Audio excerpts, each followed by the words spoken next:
So the VA scandal has been making its rounds on conservative news sites, talking about the disgraceful wait times that our veterans endure due to the giant backlog of cases, as well as underfunding and mismanagement. Now, even talking about how some VA hospitals have covered up some of these incidences of where veterans have died due to these wait times. Now, what these conservative sites don't mention is how this has been a problem for actually longer than President Obama has been in office. Amazing, right? Now, it's a shameful problem that's been going on for a long time, and I'm actually happy to see that there's being more light shed on this issue. I know Rachel Maddow has covered this for a long time, the problems with the VA, and so she's been a real quote-unquote trooper, I guess, unintentional pun, for this. And you know, I'm just really glad people are paying attention. However, in the media, it tends to be a problem with, instead of explaining the issue and solutions, it gets turned into a political issue. It becomes no longer about the veterans who are actually suffering under and dying under these because of these wait times and mismanagement, but instead about what politician or political party is to blame. And nothing is as much of an example of this kind of perversion of the news as Fox News. Now, Fox News anchor Kimberly Guilfoyle made this issue of the VA about Obamacare on a recent episode of The Five. I have the video. Let's take a look at what she said. And isn't that, Kimberly, today why, when you finally heard the president speak, he wasn't going after the system, the actual VA system, and how it works and why it could be failing? He started to talk about Eric Shinseki and what a good man he was, and an investigation, and he feigned outrage, but really he didn't get to what the VA was, or I should say is, which basically is single payer. Well, that's the problem, because if he shines a light on that, right, we actually have some, illumination there, then you're going to see that this is really what the rest of you all are going to get, one big fat VA system in the form of Obamacare. So he can't showcase it because it doesn't work. So they've failed to be able to adequately care for our veterans that desperately need this help and have earned it and deserve it.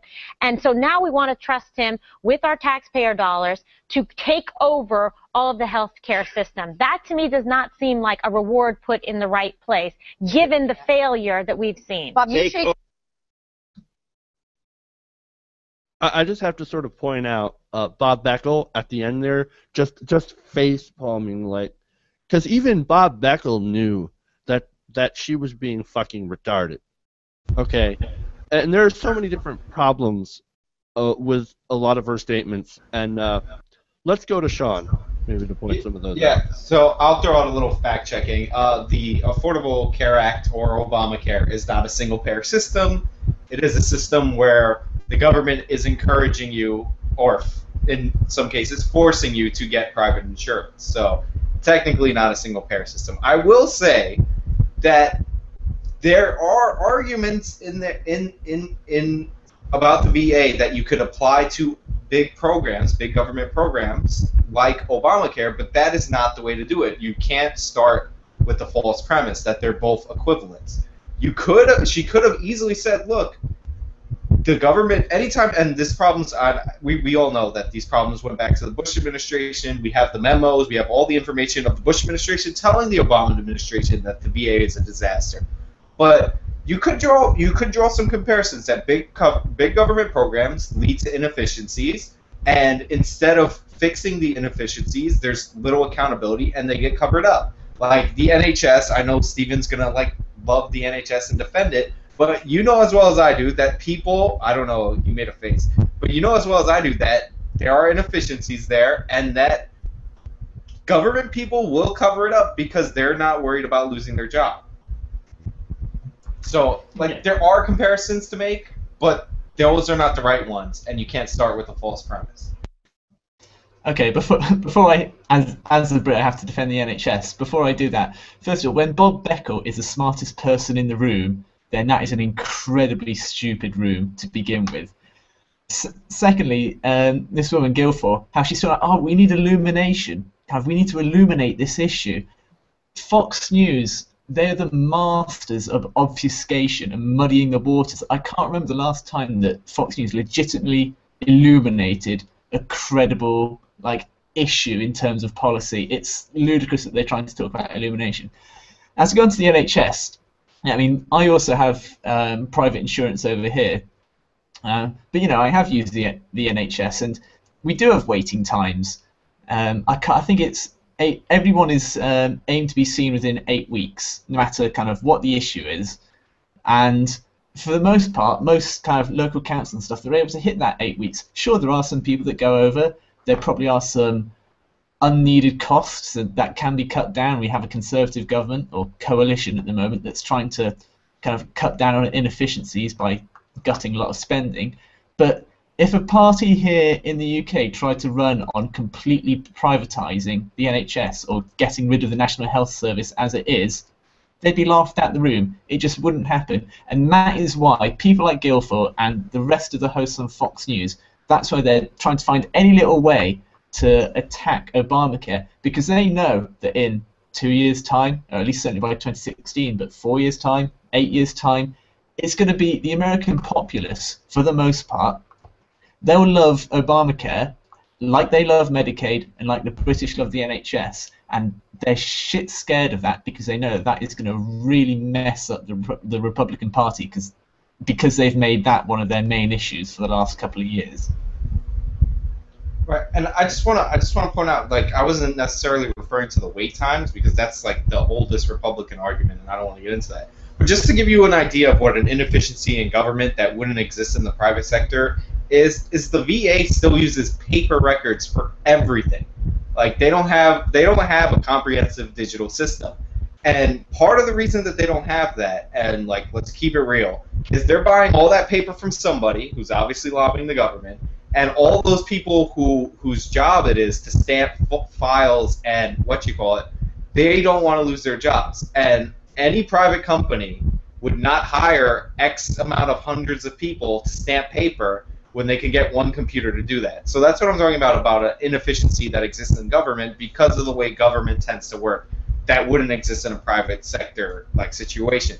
But that's not her argument. Her argument is the VA is socialized medicine, which is true, government is paying, and it's government hospitals, and Obamacare is socialized medicine, and therefore they're both bad. Obamacare does not create new hospitals. You might open up a clinic every now and again with the grants tapped in there, but it's not opening up new hospitals. It's not government hospitals or government doctors. It's government-directed insurance care. And speaking of clinics, of course, we have seen clinics actually closing because of Obamacare because they've ran out of patients. That has happened. But yeah, I mean, and speaking of inefficiencies, you're going to have inefficiencies in every human-made system.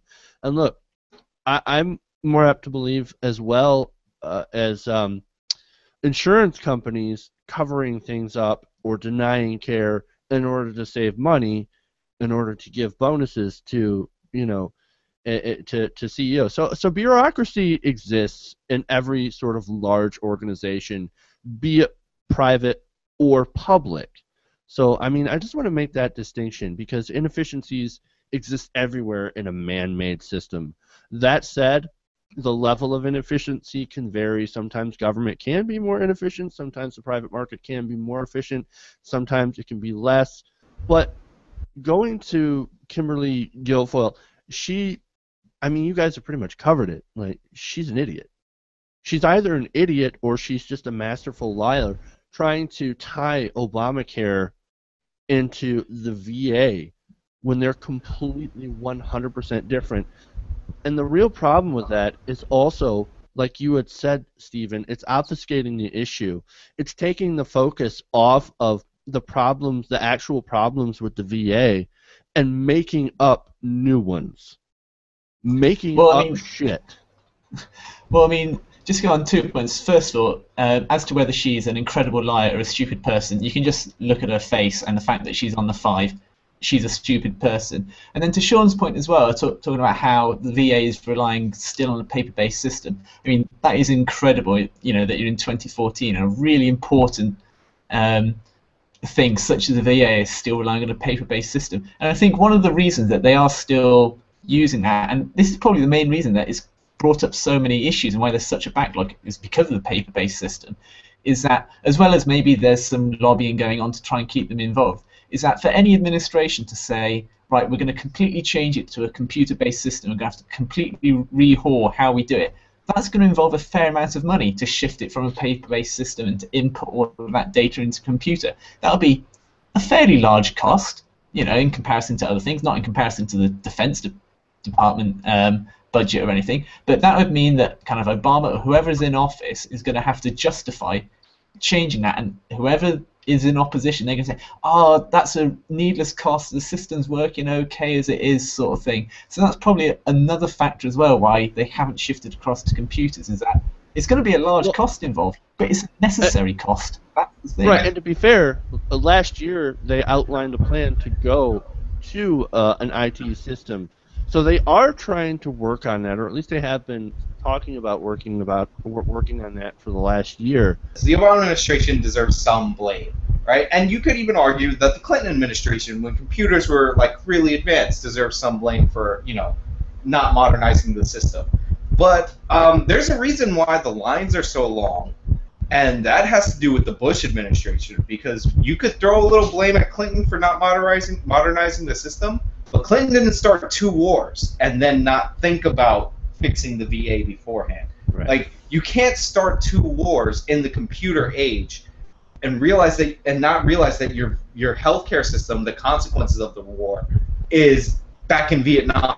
Like, that's where that system is dated to. So you can assign a little blame here, a little blame there, but the Bush boys and the Cheney boys get the most of it, because you can't start a war. You have to think about the cost of war before you start one, and they're the reason that the line's so big, and we should. Yeah, absolutely. I mean, Bush, he deserves a hell of a lot of criticism. I mean, for this and a number of other things. But I mean, Jon Stewart, he did I think it was his show either yesterday or the day before, where he pointed out these problems, and he's shown that the way that America has treated its veterans, going back 200 years, you guys have fucked them over, and it's probably the same here in the UK as well. But Jon Stewart laid it out, kind of the Iraq War, then you look at Vietnam, then you look at kind of World War I, and then when you look at the War of Independence, it's just you've constantly buggered up your kind of how you've looked after your veterans after you've started these wars, and it is now about time that someone steps up and, you know,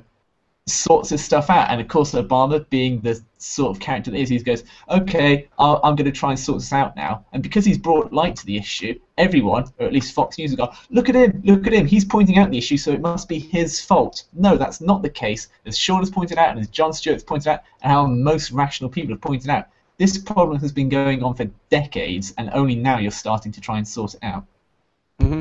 And my final point here, you know, my closing thought that I want to make, is that these delays and these problems have been serious, and our veterans have died because of this.